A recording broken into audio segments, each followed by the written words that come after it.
Assalamualaikum, salam Malaysia Madani. Berita wilayah dimulakan dengan rangkuman berita utama.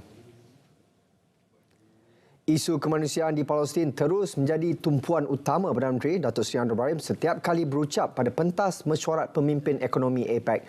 Menerusi dialog tidak rasmi pemimpin APEC yang dipengerusikan sendiri Presiden Amerika Syarikat Joe Biden, Datuk Seri Anwar menegaskan apa yang berlaku di Gaza jelas menyalahkan kegilaan menidakkan tanggungjawab moral. Tambah Perdana Menteri, tindakan rejim Zionis membolehkan kemusnahan besar-besaran dan mengakibatkan bencana. Dialog berkenaan turut disertai semua pemimpin 21 anggota ekonomi APEC. Datuk Seri Anwar telah membawa isu Palestin di beberapa program termasuk ketika menyampaikan syarahan umum di Universiti California. Sebaik sahaja selesai dialog tidak rasmi pemimpin APEC, Perdana Menteri turut menyertai mesyuarat kedua pemimpin kerangka ekonomi Indo-Pasifik IPEF. 14 rakan IPEF menyaksikan rundingan bagi perjanjian ekonomi yang bersih dan saksama dimuktamadkan manakala perjanjian rantaian bekalan dimeterai di luar mesyuarat APEC. Antara negara tersebut ialah Australia, Brunei, Indonesia, Jepun, Malaysia, New Zealand, Korea Selatan dan Amerika Syarikat. Rundingan perjanjian perangan yang diterajui Amerika Syarikat masih belum diputuskan. Dalam pada itu, ketika ditemui media Malaysia di San Francisco, Menteri Komunikasi dan Digital Fahmi Fadil yang juga jurucakap Kerajaan Perpaduan berkata, jawatan Ketua Pengarah JCOM akan diisi secepat mungkin susulan peletakan jawatan Datuk Dr. Muhammad Agus Yusof. Meletakkan jawatan. Jadi kita ucap terima kasih dan sekarang individu itu tidak lagi ada apa-apa kaitan dengan pihak kerajaan ataupun dengan JCOM mengenai perkara ini, tapi saya percaya insya-Allah langkah-langkah untuk mengisi jawatan itu akan dibuat secepat mungkin. Kelantangan Malaysia menyatakan sokongan dan pendirian terhadap Palestin. Ketua Polis Negara Tan Sri Razarudin Husin berkata, tiada sebarang laporan diterima berhubung ugutan atau ancaman. Bagaimanapun, PDRM masih mengumpul risikan dan maklumat sekiranya terdapat sebarang ancaman sedemikian daripada mana-mana pihak.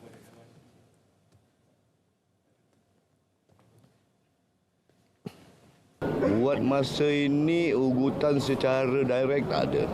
Tetapi kita masih mengumpulkan risikan, menentukan keselamatan negara ini di tahap yang sangat baiklah.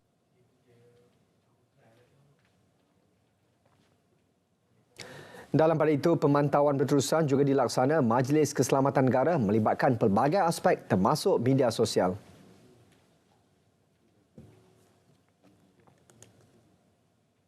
Kita memantau secara menyeluruh, termasuklah di sosial media dan sebagainya.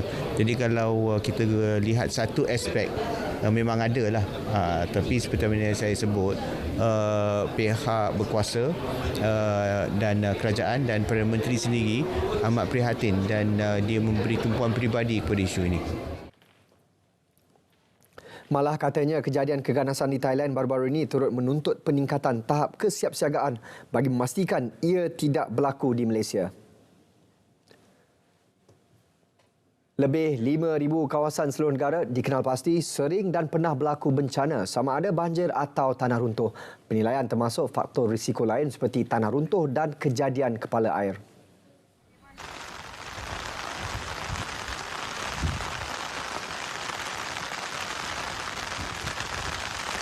JPS dia menggunakan kaedah trend selama 3 tahun dan kita pun mengambil pendekatan yang sama sebab jumlah yang sama lebih memudahkan untuk kita bertindak.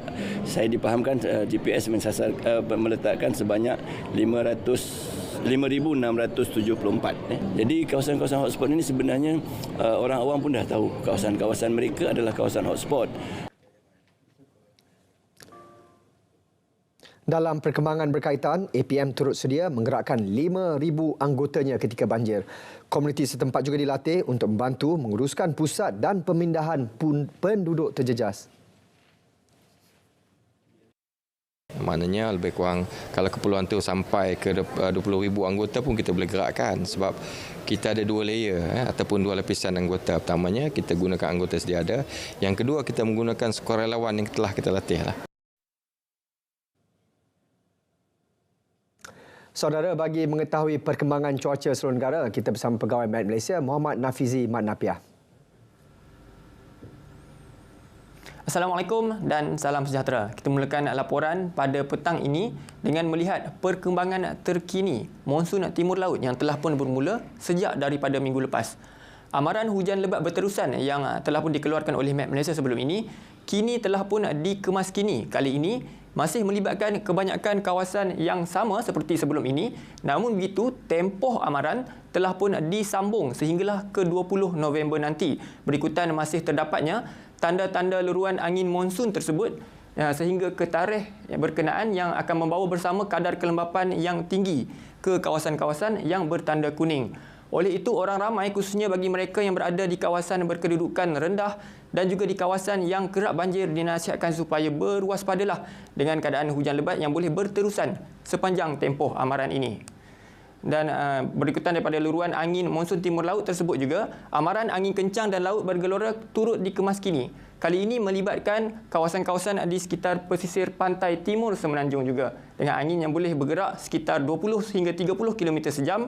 Keadaan ini adalah berbahaya untuk sebarang aktiviti perkapalan, perikanan, bot-bot kecil serta aktiviti sukan dan rekreasi laut yang lain terutamanya di sekitar kawasan pesisir pantai timur Semenanjung. Seterusnya kita lihat pula keadaan cuaca semasa. Imej Gemar Radar menunjukkan keadaan cuaca hujan lebat dan ribut petir pada petang ini yang masih lagi berlaku untuk kebanyakan negeri di sekitar Semenanjung. Keadaan cuaca ribut petir yang bermula pada lewat petang terutamanya untuk kawasan pedalaman negeri Kedah, Perak, Pahang, Selangor dan juga Negeri Sembilan dijangka mampu untuk berterusan sehinggalah ke lewat malam nanti. Untuk negeri Sabah dan Sarawak pula, ribut petir pada sebelah petang ini dilihat turut berlaku di kebanyakan bahagian untuk kedua-dua negeri berkenaan dan keadaan cuaca ribut petir untuk bahagian pedalaman negeri Sabah dan Sarawak turut dijangka akan berterusan sehinggalah ke lewat malam nanti. Sekian dahulu info cuaca buat kali ini. Sebelum berpisah, kita lihat tinjauan cuaca bagi bandar-bandar utama di seluruh negara. Assalamualaikum dan salam Malaysia Madani.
Jaringan berkomunikasi tanpa sempadan. You guys ready?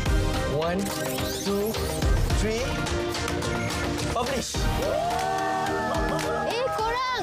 Saya letak apps kita ni dekat dalam media sosial. Diorang beli set berpantang dekat dalam apps kita. Serius ah? Wah! Marilah sama-sama kita kan kian bijak berkesan literasi digital. Bijaklah berhidup makmur. Semua mahu kaya, tapi jangan salah langkahnya. Jika terpedaya hidup sengsara. Macam-macam skim yang ada mesti faham ada di labu. Lesen SC pastikan ada. Silap labur, duit lebur. Ingin tahu produk sah yang ada. Laman web Investmart jawabannya. Pesanan ini dibawakan oleh Suruhanjaya Security Malaysia.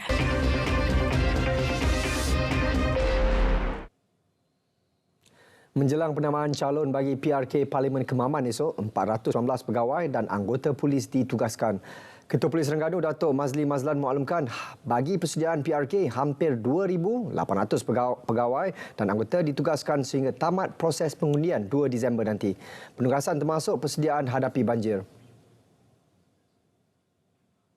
InsyaAllah kita telah menyusun kita punya penugasan yang mana totally kita menggunakan lebih kurang 2,000 pegawai dan anggota polis bertugas pada musim banjir ini, dan juga untuk pelayanan Kemaman saja kita mendapat bantuan lebih kurang 700 lebih kekuatan yang telah kita susun. Semua aset-aset kita telah gerakkan, semua kita punya perancangan telah kita susun dengan sebaik mungkinlah. Datuk Mazli menasihatkan orang ramai dan parti politik bertanding agar patuh peraturan semasa tempoh berkempen dan hari pengundian. Dalam pada itu, Datuk Mazli memberitahu 25 jalan ditutup dari pukul 8 pagi hingga 12 tengah hari dalam memastikan kelancaran proses penamaan. Hanya calon, pencadang dan penyokong calon dibenarkan masuk ke pusat penamaan.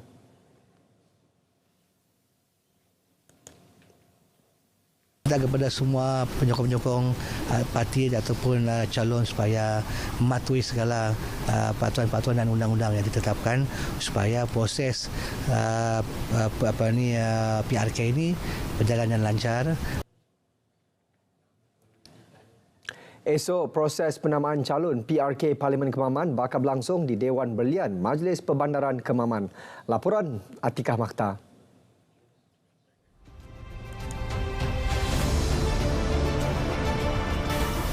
RM3.1 juta diperuntuk, manakala 2,102 petugas Suruhanjaya Pilihan Raya SPR dilantik bagi mengendalikan proses tersebut. Berdasarkan data daftar pemilih terkini, 141,790 pengundi layak menunaikan tanggungjawab. Bagi pakar geostrategis Profesor Dr. Azmi Hassan, pengundi di Parlimen Kemaman harus melihat proses pilihan raya ini sebagai peluang kedua mereka dalam memilih calon yang bakal membela nasib mereka. Katanya siapapun yang bakal meletakkan diri sebagai calon haruslah mampu menerajui kesinambungan pembangunan serta menjaga kebajikan penduduk setempat. Mahkamah telah memutuskan ketika PR15 kemenangan calon PAS itu disabitkan ada unsur rasuah. Walaupun ini dikatakan peluang kedua, ini bergantung kepada pengundi. Apa cita rasa mereka dalam memilih calon, apa yang mereka mahukan sebenarnya. Satu tanggungjawab yang amat berat yang bakal dipikul oleh pengundi-pengundi di Kemaman. Dan bagi memastikan segala proses PRK Parlimen Kemaman ini berjalan lancar, ini jaminan pihak polis.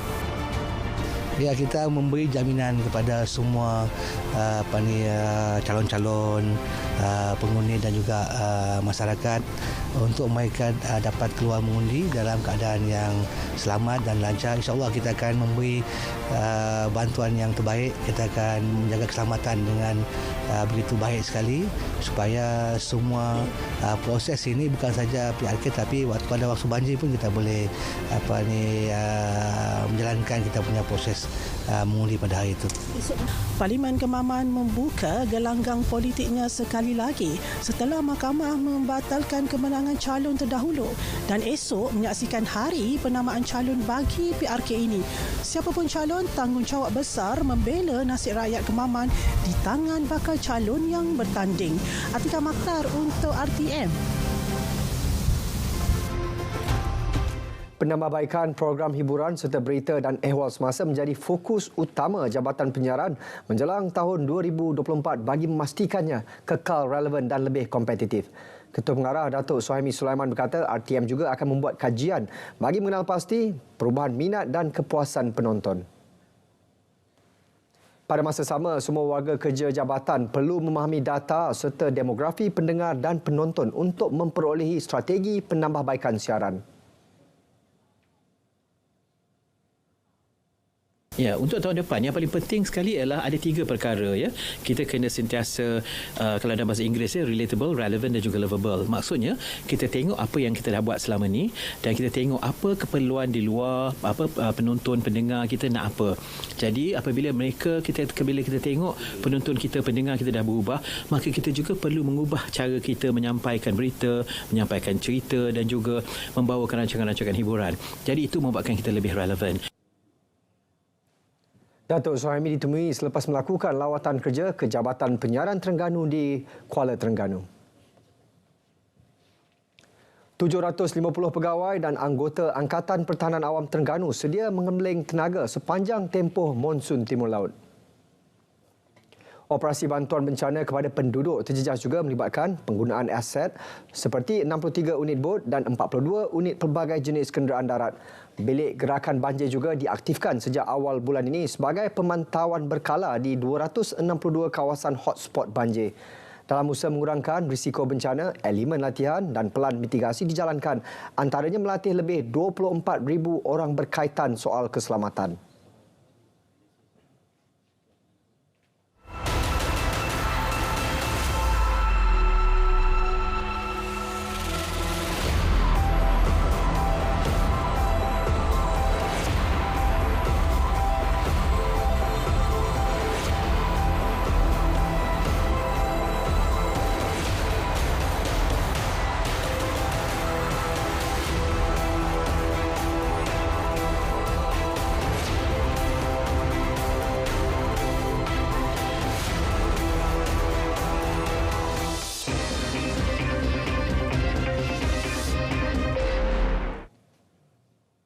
Kerjasama erat antara Badan Bukan Kerajaan NGO bersama pihak Kementerian Pembangunan Usahawan dan Koperasi KUSKOP mampu beri impak positif lahirkan lebih ramai usahawan.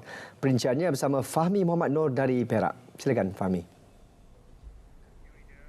Baik, terima kasih. Selain memberi impak positif, ia juga mampu untuk membantu usahawan dari segi latihan dan program pembangunan. Timbalan Menteri KUSKOP Saraswati Kandasamy berkata, ahli persatuan secara peribadi boleh membuat permohonan pembiayaan menerusi agensi berkaitan di bawah kementerian itu bagi menceburi bidang usahawan atau menaik taraf perniagaan. Apa yang kita nampak pada hari ini, mereka telah menghabiskan kursus selama tempoh 3 bulan, menunjukkan mereka berminat dan juga mempunyai semangat untuk terus berniaga. Jadi itu menjadi satu dorongan kepada agensi di bawah KUSKOP untuk mempertimbangkan permohonan mereka dan juga memberi bantuan kewangan ataupun pembiayaan. Terdahulu, beliau merasmikan majlis penutup program Mi-Step Anjuran Perak Caring Association dengan kerjasama Kumpulan Rentas Parti Parlimen Malaysia APPGM Matlamat Pembangunan Lestari SDG. Seramai 10 peserta berjaya menamatkan kursus dekorasi intensif dan gubahan yang mengambil tempoh 3 bulan dengan 12 modul pembelajaran. Kempen menangkap ikan pemangsa baung ekor merah akan diperkasa bagi menyelamatkan ekosistem ikan asli tempatan. Exco Pembangunan Luar Bandar, Peladangan, Pertanian dan Industri Makanan, Datuk Muhammad Zulkifli Harun berkata, kempen itu akan dikendalikan Jabatan Perikanan Negeri Perak bermula tahun depan dan melibatkan peranan para nelayan darat. Dia kalau ikut tahap raya itu tidak tahap raya, tapi dia pada masa yang akan datang, mungkin setahun 2 tahun lagi, dia akan menjadi tahap minat. Dia akan dia akan membiak begitu banyak. Ya. Jadi salah satu kita akan bersama dengan Jabatan Perikanan, kita akan buat kempen menangkap ikan asing ni, khususnya ikan baung merah, ekor merah itu. Tengoklah kita tawarkan hadiah dan sebagainya, mengikut daerah, mengikut mukim dan sebagainya. Tambah beliau, kehadiran spesies ikan berasal dari Sungai Mekong di Vietnam mendominasi habitat di sungai yang menjadi pemusnah kepada ikan liar tempatan seperti patin, kelah, jelawat, temoleh dan lampam.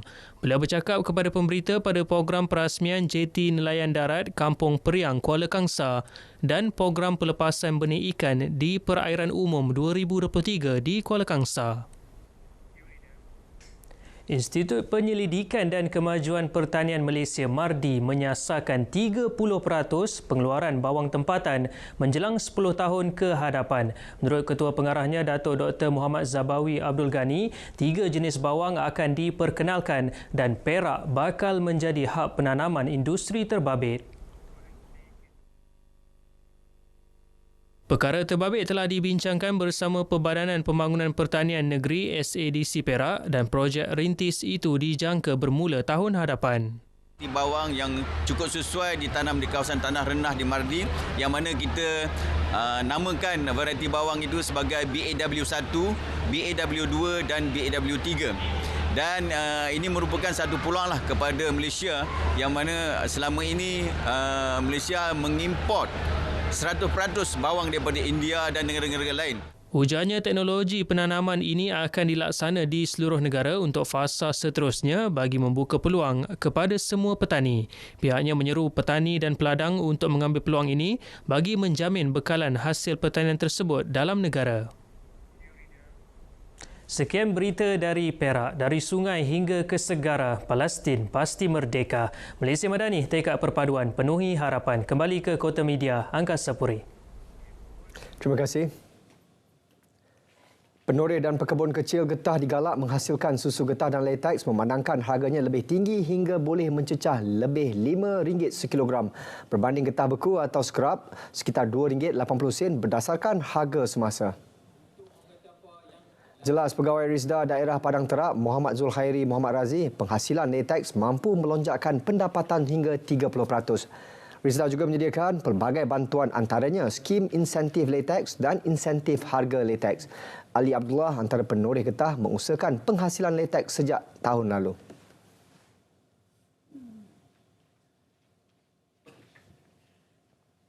Cara peratannya seminggu kalau insya-Allah kata kami lah dalam kalau harga semasa kadang-kadang kami dapat dalam sekitar dengan insentif sekali dapat tak termasuk LGM ni. LGM sebab dia masuk akaun. Kalau dengan insentif Risda kami dapat dalam 600 lebih. 600 macam tu lah. Ataupun paling lekeh kalau turun Honda pun dalam 400 minggu insya-Allah. Sindiket pengedaran dadah yang menjadikan kereta sebagai stor penyimpanan dadah berjaya dibongkar. 6 individu termasuk seorang wanita diberkas. Pemangku Ketua Polis Daerah Timur Laut, Superintendent V. Saravanan berkata kesemua suspek berusia antara 21 hingga 42 tahun ditahan membabitkan 3 serbuan di sekitar Jelutong dan Gelugur. Hasil serbuan 4.4 kg dadah disyaki heroin, 25.62 gram dadah syabu dan 4 biji pil Ermin 5 dirampas. Kereta ini dijadikan sebagai pusat stok lah macam stok. Dia stok penyimpanan, dia akan buat peredaran lah. So yang dia nak edar ke mana, siapa dia punya pembeli semua, kita dah target tapi kita masih dalam siasatan lah. Turut disita 4 kenderaan, barang kemas dan sejumlah wang tunai. Keseluruhan nilai rampasan dan sitaan lebih RM135,000. Semua atlet perlu merencana kerjaya masa hadapan yang lebih terjamin sejak dari awal sebelum menamatkan kerjaya dalam sukan. Ia bagi mengelakkan mereka menjadi penganggur atau hilang sumber pendapatan. Bagi bekas atlet angkat berat kebangsaan Firdaus Abdul Razak yang kini bergelar kontraktor binaan, pendidikan dan latihan teknikal dan vocational TVET antara bidang yang boleh dipelajari kerana mempunyai permintaan yang tinggi di pasaran. Surau perempuan staf. Kita boleh wujudkan satu benda yang secara profesional, orang yang dalam kepakaran bidang ekon contohnya buat satu kelas, buat satu modul ringkasan untuk khas untuk atlet yang masa ringkas tapi hasil dia, output dia akan dapat selepas beliau tamat saya pencen saya terus dia ada CJ. Sementara itu, pandangan sama turut dikongsikan oleh bekas atlet pelapis olahraga kebangsaan Syarif Hidayat. Bagaimana nak menjadikan sukan adalah platform untuk orang kenal dia, untuk orang percaya dia, untuk orang memberi peluang kepada dia. So, ingat, orang yang hebat adalah orang yang aktif.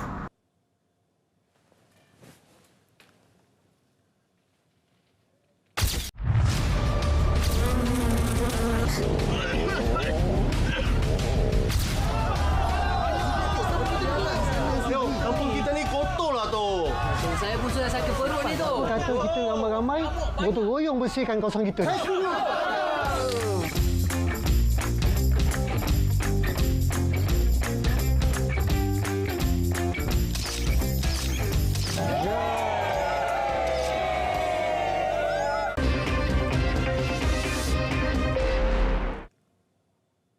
Berita wilayah diteruskan dengan perkembangan dari Sabah bersama Redwin Robin.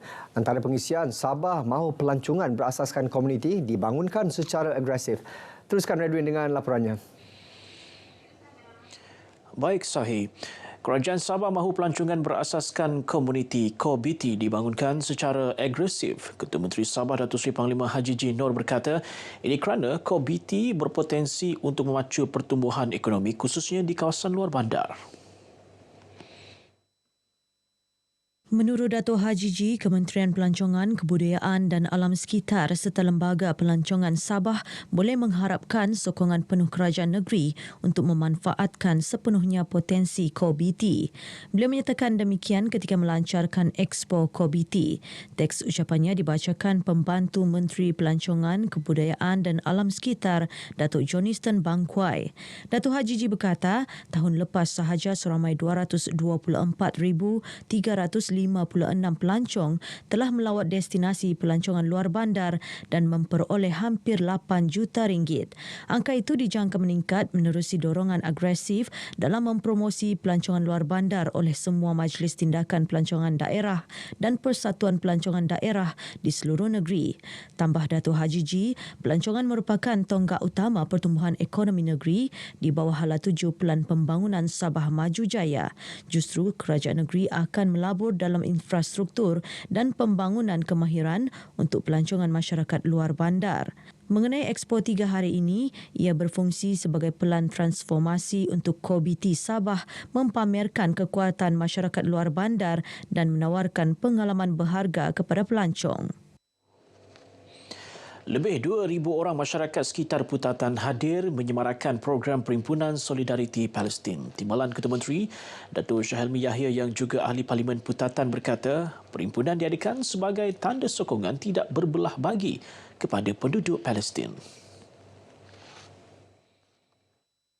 Kita sepatutnya melihat apa yang terjadi di Gaza sekarang ini dari sudut kemanusiaan. Kita ketepikan perbezaan agama dan bangsa, tetapi kita melihat dari sudut kemanusiaan itu sekali. Jadi kita sebagai rakyat Malaysia yang pelbagai bangsa sepatutnya terus hormat menghormati, boleh berbeza pendapat, boleh berbeza buah pemikiran, namun demikian perasaan hormat menghormati itu, cintakan keamanan, pentingkan hak asasi manusia itu didahulukan. Datuk Syahelmi ditemui media selepas merasmikan sambutan Maulidur Rasul dan Perhimpunan Solidariti Palestin peringkat daerah Putatan. Dalam program ini, orang ramai berpeluang mendengar perkongsian daripada pencetus Ummah Musim Kedua 2014 Ustaz Azihal Bangsawan dan persembahan lagu dakwah oleh Ustaz Masrizan Masri. Terdahulu, Datuk Syahelmi turut mengetuai perarakan bermula dari Masjid Daerah Putatan dan berakhir di Dewan Sri Putatan.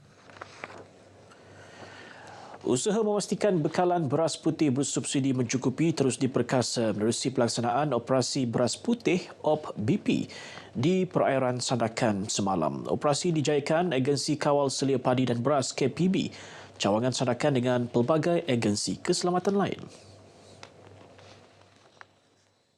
Ketua KPB Cawangan Sandakan Muhammad Saiful Nizam Adnan dalam kenyataannya berkata, operasi memfokuskan kepada pemeriksaan dan penguatkuasaan di semua peringkat rantaian pembekalan beras putih. Jelasnya, OPBP adalah langkah proaktif pihak berkuasa dalam memastikan harga beras putih bersubsidi stabil dan terkawal sekaligus mengekang aktiviti penyelewengan beras bersubsidi ke negara jiran. Ia susulan pengumuman kerajaan mengenai pemberian subsidi beras putih import bagi negeri Sabah dan Sarawak awal bulan lalu.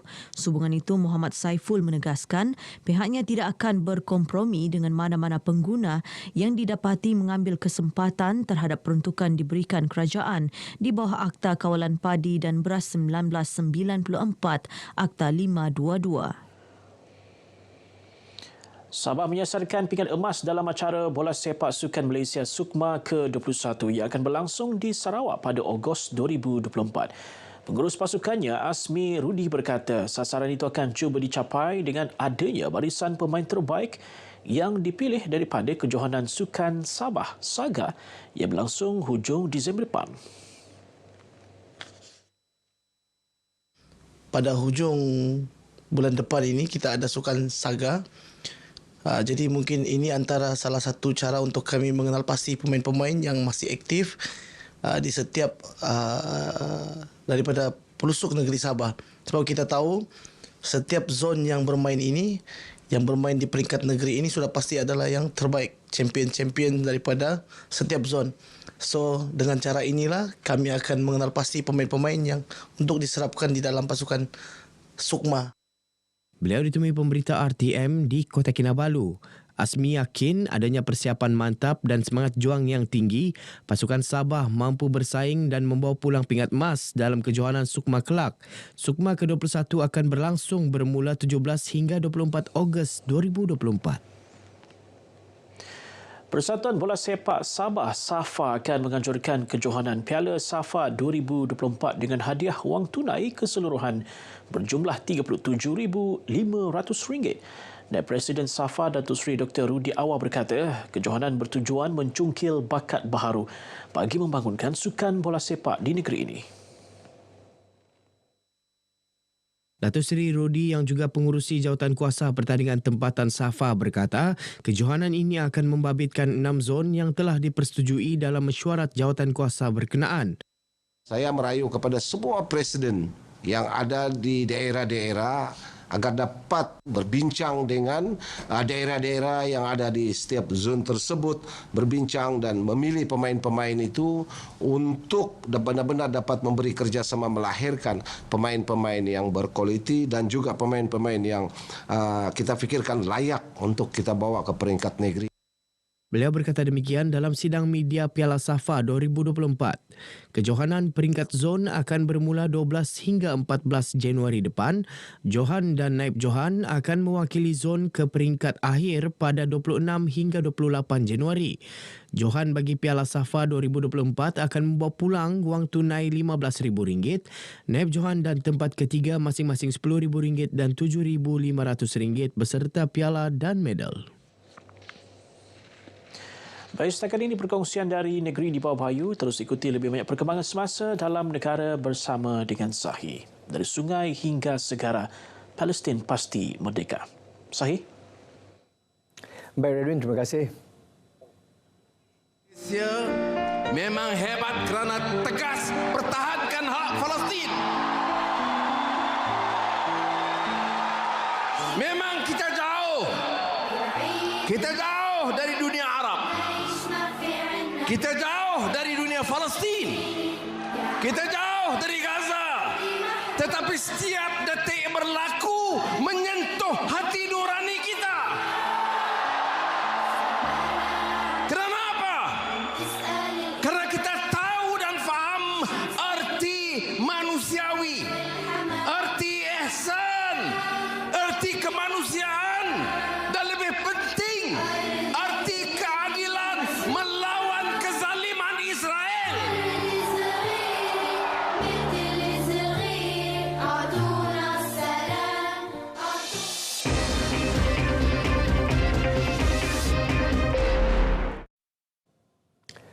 Seterusnya kita ke Bumi Kenyalang. Sarawak mahu perkukuh keselamatan kawasan sempadan serta rampasan dadah bernilai lebih RM1.2 juta.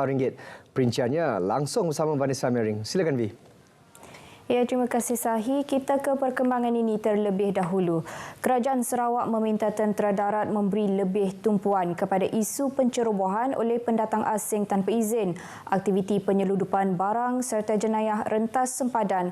Menurut Panglima 3 Brigade, Brigadier Jeneral Adnan Hashim, perkara tersebut dimaklumkan sendiri oleh Premier Datuk Patinggi Tan Sri Abang Johari Tunopeng semasa kunjungan hormat di Wisma Bapa Malaysia Petrajaya di Kuching pagi tadi. Katanya Datuk Patinggi Abang Johari memberi penekanan kepada perkara-perkara tersebut bagi memastikan keamanan dan keselamatan di sepanjang persempadanan negeri ini sentiasa terpelihara. Dan hasil daripada pertemuan yang sungguh bermakna, kami dapatlah pencerahan daripada yang berhormat tentang border security yang mana melibatkan Tentera Darat Malaysia untuk menjaga keselamatan persempadanan Sarawak dengan Indonesia.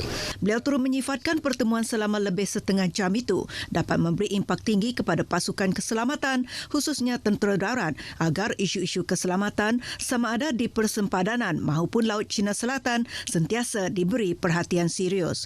Bercakap kepada pemberita selepas kunjungan hormat tersebut, Brigadier Jeneral Adnan memberitahu pihaknya juga dimaklumkan oleh Premier berkaitan penambahan aset untuk membantu Tentera Darat menjalankan tugas kawasan persempadanan negeri Sarawak dengan lebih efektif. Penglibatan pihak swasta penting dalam meningkatkan kemampuan industri hospitaliti di Sarawak. Menteri Pelancongan Industri Kreatif dan Seni Persembahan Datuk Seri Abdul Karim Rahman Hamzah berkata agak sukar untuk menarik kehadiran pelancong jika pihak swasta tidak melabur dalam industri perhotelan meskipun kerajaan telah merancang pelbagai pelan pembangunan. We leave to the private sector. I'm hoping for the private sector to develop more hotel. Need not have to be 5-star hotel, tapi 3-star, 4-star. Karena pada masa ini melihat keadaan event yang diadakan, we are facing problem with kita menghadapi masalah bilik sekarang ni. Datuk Seri Abdul Karim berkata demikian dalam sidang media Pesta Regata Telaga Air di Kuching. Regata yang diadakan semula selepas 31 tahun itu akan berlangsung pada 1 hingga 3 Disember depan dengan pelbagai acara telah disusun atur seperti sukan air dan darat. Premier Sarawak Datuk Patinggi Tan Sri Abang Johari Tonopeng dijangka hadir bagi majlis penangguhan regata pada 3 Disember depan. Dalam pada itu, Datuk Seri Abdul Karim memaklumkan kerajaan akan meningkatkan kemampuan accessibility ke kawasan telaga air. Katanya jalan kampung sedia ada tidak lagi mampu menampung jumlah kenderaan yang banyak, terutama ketika berlangsungnya pesta atau sebarang aktiviti di kawasan tersebut. Laluan 4 lorong akan dibina yang menghubungkan Pantai Damai hingga ke Trombol. Bukannya sahaja untuk pelancongan, bukannya sahaja di Esplanade yang sedia ada, yang menjangkau sampai ke kawasan Trombol. That whole area is going to be developed in the following years. Tapi I will leave that, saya akan memberi ruang ini kepada agensi-agensi dan kementerian yang terlibat untuk memaklumkan. Tambah beliau, telaga air antara kawasan pantai paling hampir dengan Bandaraya Kuching dan sering menarik kehadiran ramai pengunjung.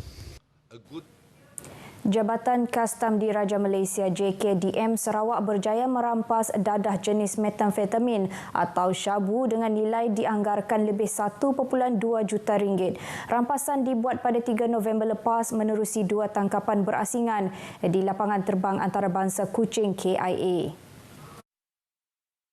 Pengarah JKDM Sarawak, Dr. Ahmad Taufik Sulaiman dalam kenyataan media berkata, tangkapan pertama dibuat pada pukul 12 tengah hari apabila pihaknya telah menyita sebuah bagasi tidak dituntut yang tiba dari lapangan terbang antarabangsa Kuala Lumpur. Hasil pemeriksaan dapati bagasi berkenaan mengandungi 20 paket teh mengandungi serbuk kristal disyaki dadah jenis metafetamin atau syabu seberat 20.336 kg bernilai RM727,200. Kes disiasat di bawah Seksyen 39B Akta Dadah Berbahaya 1952. Tangkapan kedua pula dibuat apabila unit khas pemeriksaan penumpang JKDM menahan 2 lelaki warga negara tempatan yang tiba di lapangan terbang antarabangsa Kuching dari Kuala Lumpur sekitar pukul 10 malam hari yang sama. Kedua-dua lelaki itu ditahan berikutan imej imbasan ke atas 2 bagasi yang dibawa mencurigakan. Pemeriksaan lanjut membawa kepada penemuan 14 paket warna hitam dadah jenis syabu dengan berat 14.178 kg dan dianggarkan bernilai RM497,600. Siasatan awal mendapati kedua-dua suspek yang berumur 28 dan 32 tahun telah melakukan silang bagasi, iaitu membawa bagasi yang didaftarkan bukan atas nama sendiri. Kes disiasat di bawah Seksyen 39B-1-A Akta Dadah Berbahaya 1952. Agensi Penguatkuasaan Maritim Malaysia Negeri Sarawak menahan 3 buah bot nelayan asing Indonesia kerana melakukan aktiviti menangkap ikan tanpa permit yang sah di perairan perikanan Malaysia awal pagi Selasa lepas. Pengarah Maritim Negeri Sarawak Laksmana Pertama Maritim Zin Azman Muhammad Yunus dalam kenyataan media berkata, bot berkenaan dikesan pada kedudukan kira-kira 110 Batu Nautika Barat Laut Tanjung Kidurong oleh KM Kota Kinabalu ketika menjalankan Op Permai, Op Tiris dan Op Kuda Laut. Beliau menambah setelah merapat dan melakukan pemeriksaan terhadap ketiga-tiga bot terbabit, anggota Maritim Negeri Sarawak mendapati terdapat 3 kru termasuk tekong warga Indonesia pada setiap bot. Jumlah keseluruhan kru adalah 9 orang dan mereka berumur dalam lingkungan 22 hingga 45 tahun.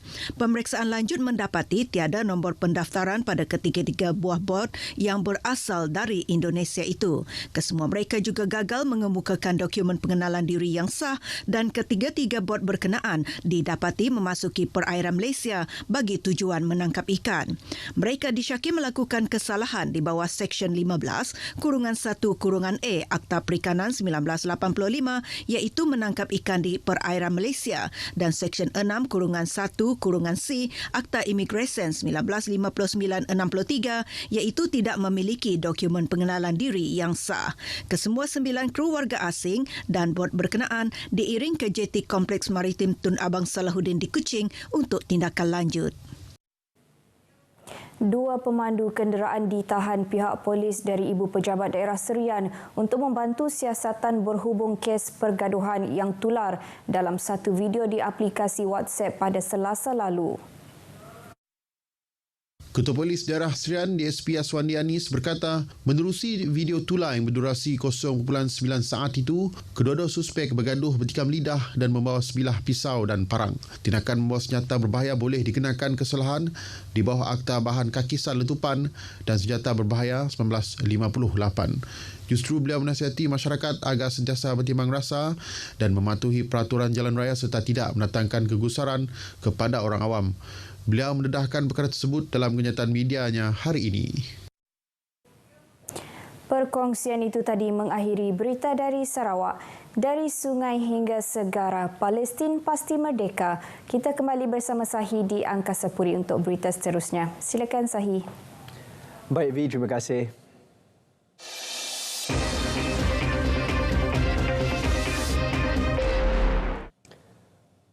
Bekalan beras di Selangor mencukupi. Perkara itu dimaklumkan Exco Infrastruktur dan Pertanian Negeri Izham Hashim. Bagaimanapun beliau akui ketika ini pihaknya berdepan isu pengagihan beras. Isu yang timbul banyaknya ialah isu pengagihan. Nah, ini yang kita telah berbincang sebab tanggungjawab untuk menguruskan beras inilah di bawah Jabatan Selia. Selia di beras ini yang di bawah Kerajaan Persekutuan. Kita telah panggil Komisioner Expo pun kita panggil untuk dia bentangkan. Dan mengikut laporannya memang tidak ada isu, memang ada satu ketika itu isu kekurangan tetapi telah diatasi, cuma masalah pengagihan.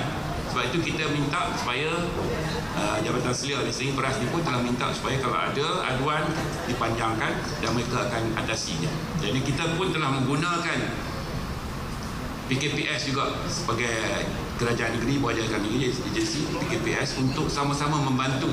Bukan sahaja dalam program JER itu yang kita peruntukkan beras-beras ni di sejak DUN, tetapi juga di tempat outlet dia, di beberapa tempat ada 4 tempat di seluruh Selangor yang pun kita bekalkan beras-beras ini untuk kegunaan rakyat. Beliau menyatakannya pada sidang Dewan Undangan Negeri Selangor di Shah Alam. Dalam perkembangan lain, laluan Batang Kali Genting Highlands yang sebelum ini ditutup berikutan tragedi tanah runtuh dijangka dibuka selewat-lewatnya Mei tahun hadapan. Izham memaklumkan setakat ini kerja pembaikan dan penstabilan cerun itu telah mencapai perkembangan sebanyak 38.6%. Proses pembaikan cerun itu bermula 28 Mei lalu dengan kos 19 juta ringgit. Tragedi pada 16 Disember 2021 itu meragut 31 nyawa termasuk 13 kanak-kanak. 160,000 warga emas mengalami masalah kurang penglihatan. 8% pula alami kebutaan dengan lebih 55,000 kes pembedahan katarak mata direkodkan di 49 hospital pakar setiap tahun.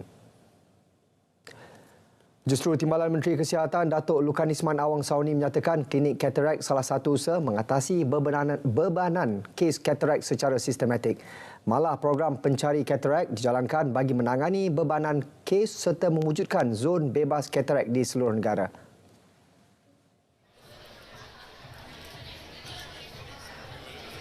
Tinjauan mata kebangsaan ketiga telah dijalankan pada bulan Julai hingga Oktober 2023 di dua zon iaitu Zon Sarawak dan Zon Timur. Tinjauan yang dilakukan di 4 negeri iaitu Sarawak, Terengganu, Kelantan dan Pahang ini bertujuan untuk mengkaji prevalence kebutaan dan masalah penglihatan di kalangan rakyat Malaysia berusia 50 tahun dan ke atas. Beliau menyatakannya pada majlis pelancaran hasil dapatan tinjauan mata kebangsaan ketiga dan program saringan mata kaki tangan KKM di Putrajaya. Stigma negatif terhadap individu pernah terlibat penyalahgunaan dadah perlu dihapuskan. Mereka seharusnya tampil, mendapatkan rawatan dan bantuan profesional untuk keluar daripada kehidupan hitam itu. Menurut Timbalan Menteri Dalam Negeri Datuk Seri Dr. Samsul Anwar Nasarah, masyarakat perlu sedar golongan itu bukanlah penjenayah tetapi pesakit yang berjuang untuk sembuh. Antara perkara penting yang perlu ada ialah sokongan daripada institusi keluarga.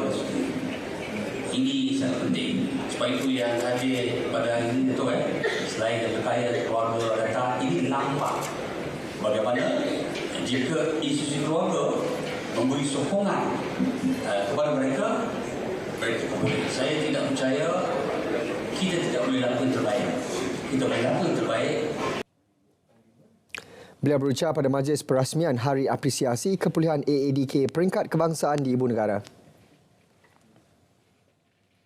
Pelakon Sharnas Ahmad dilepas dan dibebaskan daripada pertuduhan mencederakan pengawal keselamatan di sebuah kondominium tahun lalu.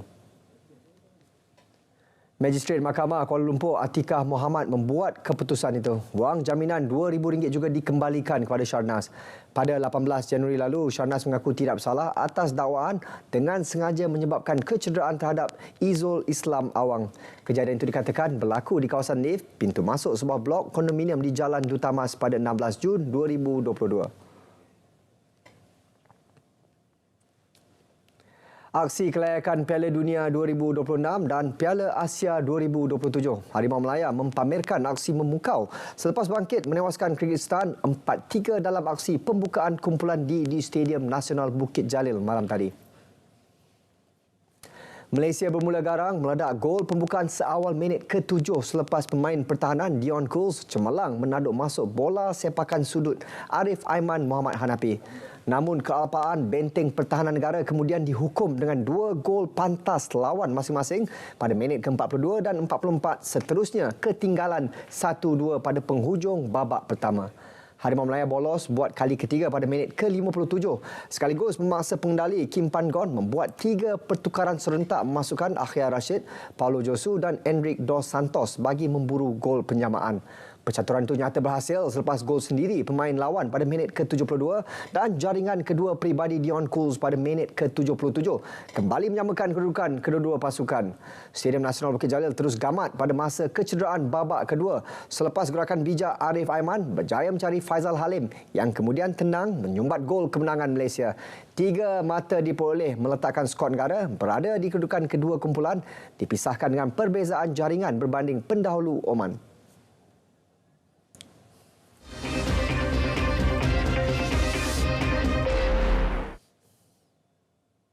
Kaedah pembayaran tanpa tunai di Pasar Tani Fama terima sambutan di luar jangkaan daripada pengguna dan usahawan. Inisiatif dijalankan di 4 pasar tani kekal iaitu di Gua Cempedak dan Changlun Kedah serta Bukit Gambir dan Jalan Datin Halimah Johor. Kita tak boleh lari daripada peredaran zaman. Jadi sekarang ni tanpa bawa duit di dalam dompet, kita boleh berbelanja. Tapi mesti ada duit dalam akaun. Jangan anggap di kedai-kedai kita, pemasar-pemasar kita ni tidak advance. Semua dah menggunakan QRP. Boleh berbelanja di Pasar Tani dengan membawa sama ada kita nak pakai QRP, Touch and Go, e-wallet.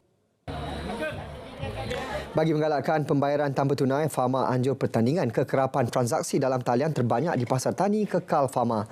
Usahawan Natasha Kuasufen dari Pasar Tani Kekal Datin Halimah mendapat tempat pertama dengan 600 transaksi melibatkan nilai jualan RM8,000 pada Oktober.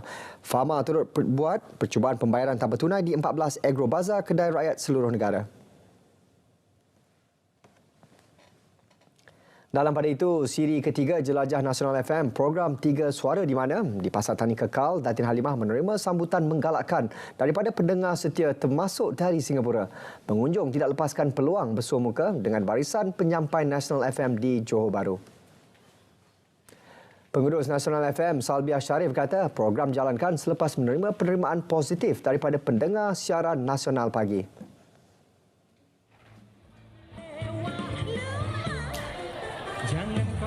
InsyaAllah 3 Suara ini akan berterusan hingga ke tahun 2024 yang mana banyak lagi negeri yang akan kita jelajahi dan program ini akan terus mendekati pendengar-pendengar Nasional FM dan terus menyebarkan maklumat yang tepat dan sahih yang pastinya hanya ada di RTM. Nah, ini lokasi yang ketiga selepas KL Sentral, selepas Rembang dan juga ni Johor. Dan penerimaan cukup hebat sekali. Tiga lokasi dan juga di Johor ni, ya Allah, hai. Tempat dia, ya Allah, memang meriah sangat. Itu kami suka sangat untuk hari inilah.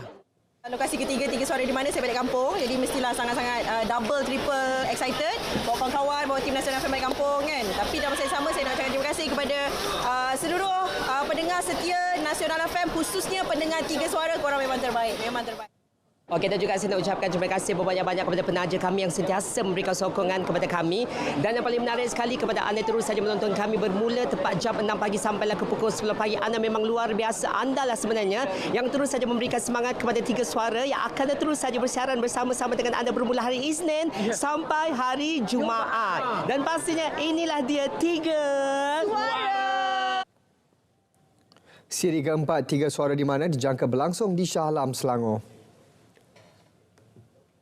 Sekumpulan lelaki bersenjata tajam yang disyaki terlibat pergaduhan di sebuah premis di Johor Bahru kini diburu polis.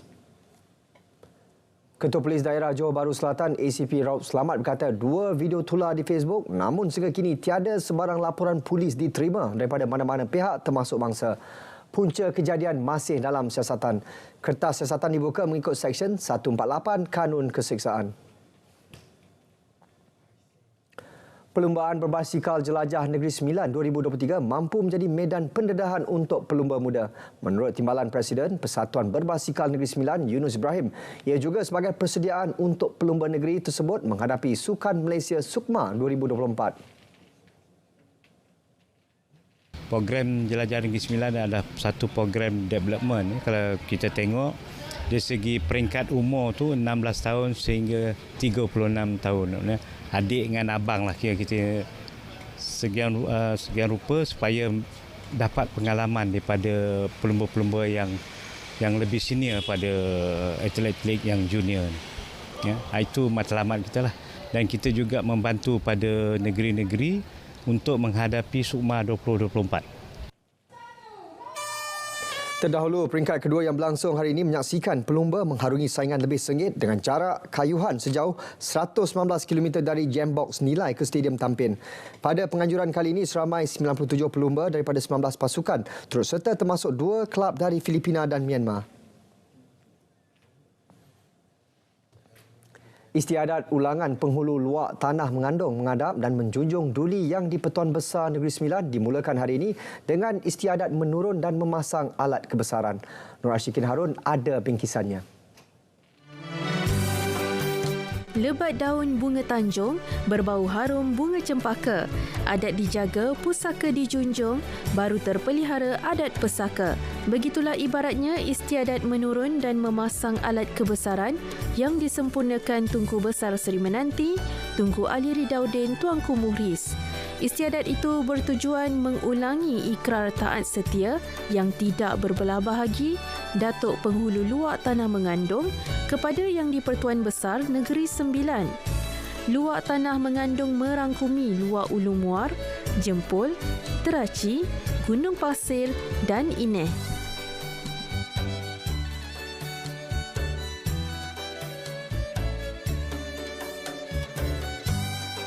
Kalau tidak keluar, kita tak boleh start mulakan adat istiadat ini. Pasal inilah asal dia. 3 das tu menandakan permulaan. Itu yang requirement ni, wajib dibuatkan. Dia simbolik dikatakan ini membesarkan raja. Jadi dia dipasang di halaman tu, dikata raja ada di sini, bendera ada di atas. Itu orang lihat and to show the regalia, the greatness of royalty, kebesaran pada tuanku di raja-raja Negeri Sembilan. Ini uniknya di Negeri Sembilan, yang mustahaknya dia tak, walaupun hujan ke apa ke, akan terbiar sini. So kalau hujan hari ini, dia kat sini lah. Penghulu di setiap luak memulakan upacara istiadat dengan perarakan bersama-sama datuk lembaga, didahului datuk terkecil mengikut susunan adat. Alat kebesaran diraja diturunkan dari Balai Rung Seri, kemudian diperiksa dan dipasang di perkarangan Istana Besar Seri Menanti sambil disaksikan Tunku Besar Seri Menanti mewakili Yang di-Pertuan Besar. Istiadat turut disertai kaum kerabat, anak-anak raja bergelar dan penghulu serta pembesar luak. Sejurus payung kebesaran dikembangkan, 3 tembakan das meriam menyusul menandakan bermulanya istiadat secara rasmi.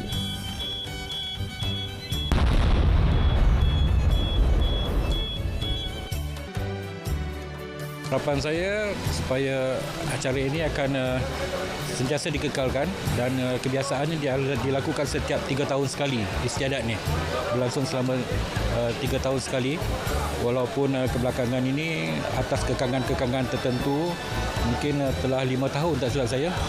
Setelah 5 tahun dilakukan pada hari ini. Semoga harapan kita di masa-masa akan dapat dikekalkanlah untuk 3 tahun sekali.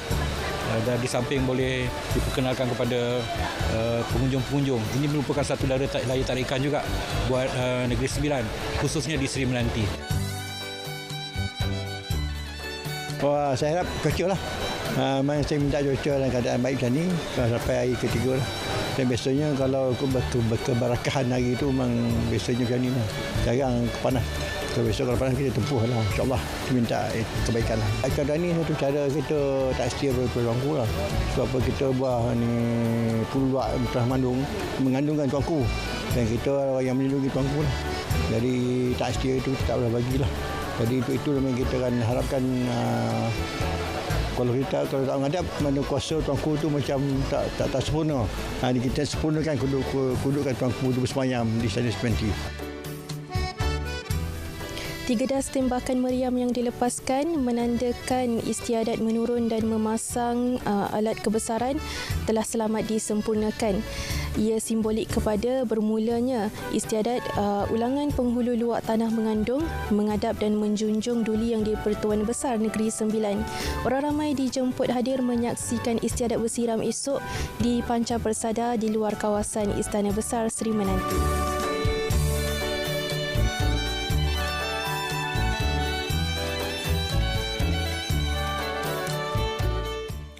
Berita wilayah berakhir di sini. Dari sungai ke segara, Palestin pasti merdeka. Assalamualaikum, salam Malaysia Madani.